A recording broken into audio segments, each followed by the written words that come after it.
भैया और बहनों को मेरा प्रणाम।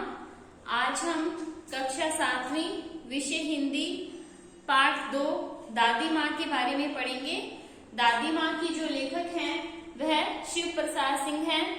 लेखक जो है अपने बचपन के दिनों में अपनी दादी माँ के साथ जो रहे उन प्रसंगों के बारे में हमें बता रहे हैं। हम इसमें यह पढ़ेंगे कि लेखक की जो दादी हैं वह लेखक को बार बार क्यों याद आती हैं। लेखक इसमें ये बात बता रहे हैं कि जब वे अपने मित्रों, अपने शुभ चिंतकों या जो उनके साथ रहने वाले लोग हैं, जब उनका प्रतिकूलता वाला व्यवहार देखते हैं, उन्हें जब वो स्नेहिल व्यवहार नहीं प्राप्त होता तो उन्हें उस समय अपनी दादी माँ की याद आती है। जब वे दादी माँ को याद करते हैं तो बहुत सारे प्रसंग जो हैं इसमें उनके साथ जुड़ जाते हैं। वो बताते हैं कि दादी माँ के गांव में उस समय में क्वार के दिन जब आते थे तो उस समय में एक घास होती है जिसमें एक विचित्र सी गंध आती है। वह क्या है, बारिश के पानी में गिरी हुई मिलती थी। तो वो कह रहे हैं कि वे सब चीजों से चूक सकते थे, जैसे आम खाने से या फिर खेलने से या इधर उधर घूमने से। बोल रहे कि सब चीजों से हम चूक सकते थे, लेकिन जब तक उस विचित्र गंध वाले पानी में वे कूदे नहीं या खेले नहीं तब तक उन्हें अच्छा नहीं लगता था। आज भी बैठे बैठे उन्हें क्या है, वह विचित्र गंध जो है हमेशा याद आती है। लेखक अपनी दादी माँ के बारे में बताते हुए कह रहे हैं कि उनकी जो दादी माँ हैं वे बेहद स्नेहिल व्यवहार की हैं। उनका जो व्यवहार है वह स्नेह से परिपूर्ण है और वे दयालु भी हैं और ममता की मूर्ति हैं। दादी माँ की स्वभावगत विशेषताओं के बारे में बताते हुए लेखक बता रहे हैं कि दादी माँ जो है वे बेहद सफाई पसंद थी। उन्हें सफाई जो है बहुत पसंद थी। रजाइयों के गिलाफ बदले गए या नहीं बदले गए, ठीक है, घर में सफाई है या नहीं है, ये सब चीजें जो हैं, इन सब चीजों का दादी माँ बेहद ध्यान रखती थी। लेखक बता रहे हैं कि ऐसा कोई उत्सव, ऐसा कोई कार्यक्रम या ऐसी कोई जगह नहीं जहां पर दादी माँ जो है वह पहुंचे नहीं। उनकी उपस्थिति जो है वह हर जगह पर अनिवार्य है। वे ना हो ये चीज जो है वह अच्छी नहीं लगती। मतलब हर कार्य में उनका होना बेहद आवश्यक है। दादी माँ के बारे में बताते हुए लेखक कह रहे हैं कि उस समय में जब लेखक बीमार होते थे तो दादी माँ उनका बेहद ख्याल रखती थी। दादी माँ को गांव की कई दवाइयों के नाम याद थे जिन्हें वे झट से बता देती थी। वे लेखक को स्पर्श करके झट से बता देती थी कि यहाँ पर ये समस्या है। गांव के कोई भी लोग उनसे पूछने आते तो वे क्या है, फटाफट बता दिया करती थी कि ये रोग है, ये बीमारी है। यानी कि दादी माँ अपनी उम्र के साथ साथ बेहद समझदार भी थी। लेखक कहते हैं कि अब उन्हें बीमार पड़ना बिल्कुल भी अच्छा नहीं लगता। अब डॉक्टर की सुविधा भी है, जो रसोइया है वह उन्हें खिचड़ी बनाकर भी दे देता है। सब सुविधाएं होने के बाद भी उन्हें बीमार होना अच्छा नहीं लगता। क्यों? क्योंकि दादी माँ नहीं है। दादी माँ का जो रवैया है उनके प्रति या जो व्यवहार है वह उन्हें बेहद याद आता है और उन्हें अच्छा नहीं लगता अब बीमार पड़ना भी।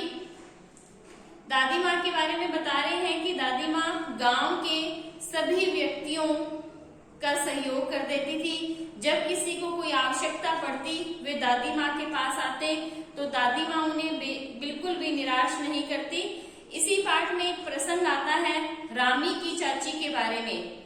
रामी की चाची जो है उन्होंने पहले से जो है दादी माँ से पैसे जो है सूद पर उधार लिए हुए हैं, तो वे दे नहीं पाती और वापस पैसे मांगने के लिए आ जाती है क्योंकि उनके घर में विवाह है उनकी बिटिया का। जब दादी माँ उन्हें डांट रही होती हैं तब लेखक वहां से निकलते हैं। लेखक अपनी दादी माँ से कहते हैं कि कोई बात नहीं, गरीब है, आप इसकी मदद कर दीजिए। तो दादी माँ डांट कर लेखक को भी भेज देती हैं।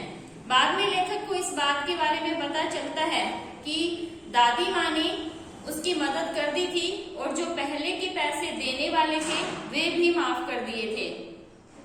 जब वे दादी माँ के इस व्यवहार के बारे में सोचते हैं तो बहुत ही गर्वित महसूस करते हैं। एक प्रसंग और आता है इस पाठ में कि जो लेखक हैं उनके भैया हैं किशन भैया, का जो कार्यक्रम है उसमें सभी स्त्रियां मिलकर संगीत का कार्यक्रम कर रही हैं। उस संगीत के कार्यक्रम में पूरे विवाह के सारे अभिनय किए जाते हैं पुत्र उत्पत्ति तक। उस मौके पर वहां पर लेखक और लेखक के भाई दोनों मौजूद हैं और दोनों वहां पर बैठे हैं। लेखक जो हैं वह मुंह ढककर सोए हुए हैं और सोते सोते सारे अभिनय देखे जा रहे हैं। जब गांव की स्त्रियां इस बात के लिए दादी माँ से कहती हैं तो दादी माँ अपने दोनों पोतों के प्रति स्नेहिल व्यवहार को देखते हुए वे कहती है कि ब्रह्मा में और लड़कों में क्या अंतर है? कोई अंतर नहीं है, अर्थात लड़के जो हैं वे भी क्या है, ईश्वर की भांति होते हैं। यह कहकर वे अपना पक्ष रख देती हैं। जो इस पाठ का अंतिम प्रसंग है उसमें दादी माँ जो है घर में ज्यादा कर्जा होने की वजह से जो लेखक के पिताजी हैं वे बेहद परेशान हैं और सभी परेशान होकर बैठे हैं कि घर में कर्जा बहुत हो गया है और उसे कैसे उतारा जाएगा। तो दादी माँ जो है अपने संदूक से कंगन निकाल कर ले आती हैं। वे जो कंगन हैं वे पुश्तैनी कंगन हैं जो कि लेखक के दादाजी ने संभाल कर रखे हुए थे। दादी माँ कहती है कि जो बड़े बुजुर्ग होते हैं उन्हें पहले से इस बात का पता होता है कि कभी भी हमारे जो बच्चे हैं उनको पैसों की या किसी चीज की आवश्यकता पड़ सकती है तो वे संभाल कर हमेशा कुछ ना कुछ ऐसा जरूर रखते हैं जिससे उनके परिवार को मदद प्राप्त हो सके।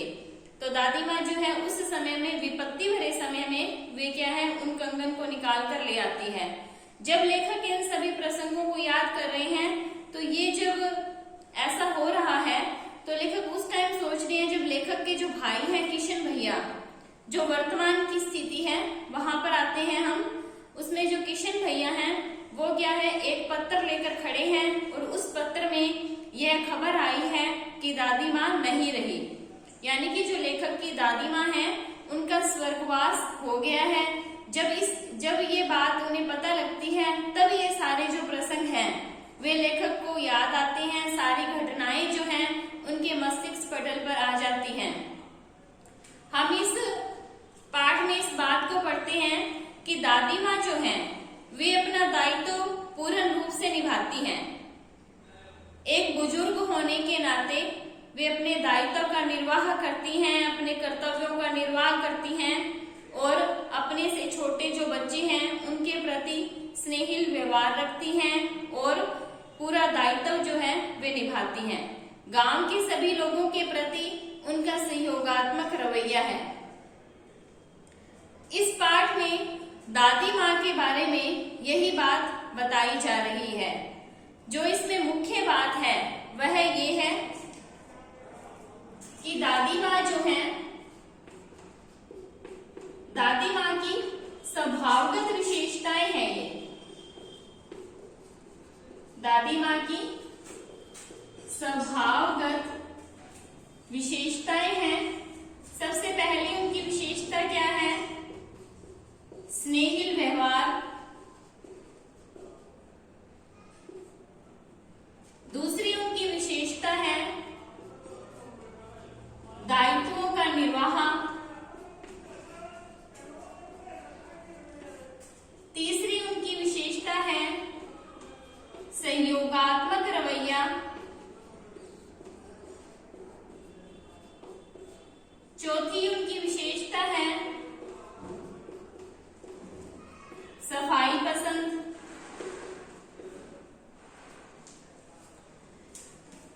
लेखक की जो दादी हैं वे इन सब विशेषताओं को रखती हैं। उनका जो व्यवहार है वह लेखक को आज भी याद आता है। ऐसा क्यों है? जब कोई हमारा अपना इस तरीके से हमारे प्रति एक अच्छा व्यवहार रखे, हमेशा अनुकूलता का व्यवहार रखे, तो जब भी हमारे जीवन में कोई प्रतिकूल व्यवहार होता है तो हमें वो व्यक्ति अपने आप ही याद आ जाता है। उसकी यादें जो हैं हमारे मानस पटल पर छा जाती हैं। आज हमने इस पाठ को समझा है। अगली क्लास में हम इस पाठ के प्रश्न उत्तरों को करेंगे। आज आप इस पाठ को ध्यान से पढ़ेंगे और जो मैंने समझाया है आप उसे ठीक से समझेंगे।